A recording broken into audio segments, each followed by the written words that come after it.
আলাইকুম। আশা করি সকলে ভালো আছেন। এই দেখেন একটি কাঁঠাল গাছ আগে কত ফল দিছে। তার যৌবনের শক্তি ছিল, যার কারণে অনেক কাঁঠাল ধরছে। এখন গোড়ার থেকে আস্তে আস্তে মরে, ওই দেখেন আগা পর্যন্ত মরে যাচ্ছে। ওই দেখেন তার যৌবনের শক্তি শেষ।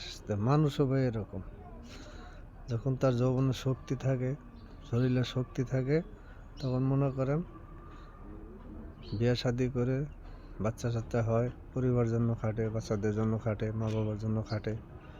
যখন তার শক্তি ফুরিয়ে আসে, বয়স হয়ে যায়, তখন আর খাটতে পারে না।